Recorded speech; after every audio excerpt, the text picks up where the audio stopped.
સાહેબ પણ કહે છે, સતસાર આ સંસારમાં સત્ય નામ સરદાર. સાહેબ જયરામ કહે છે, સત્ય નામથી ઉતરતો ગોપાળ.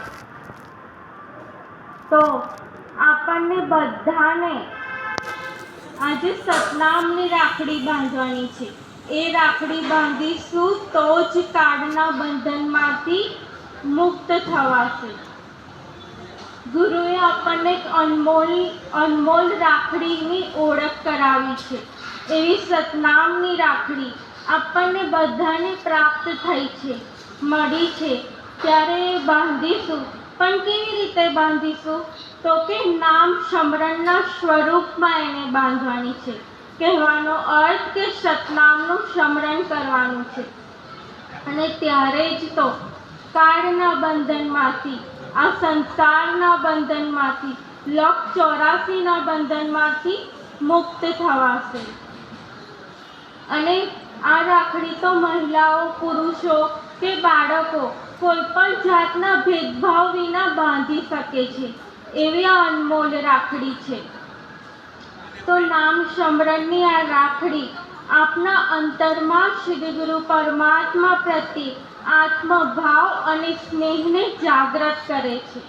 તો વધુ ન કહેતા આપણને આ પવિત્ર અવસર મળ્યો છે, ત્યારે સતનામની રાખડી બાંધીને આપણા મનુષ્ય જીવનને ધન્ય બનાવવાનું છે. એટલું જ કહીને હું વિરમું છું. સાહેબ બંદી છે.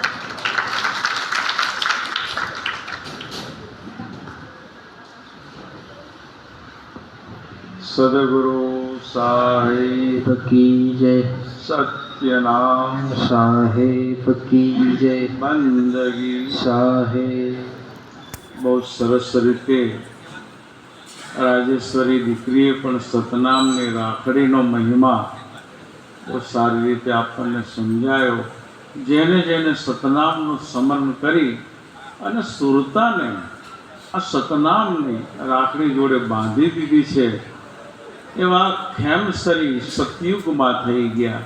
અને સતયુગમાં એ ખેમસરીજીએ એમને પણ આ સ્મરણ ભજન કરી અને ભવ પાર ઉતરી ગયા. માટે આવો મહિમા સતનામનો સંદેશ કલિકાલની ચારે યુગથી સદગુરુ પરમાત્મા આપતા આવ્યા છે, અને કળિયુગમાં પણ ખૂબ એનો મહિમા છે. હવે પદ્મનાભજી સાહેબના આશીર્વચન લઈ લઈએ અને ત્યાર પછી તરત જ પ્રસાદ વહેંચીશું. સાહેબ બંદગી.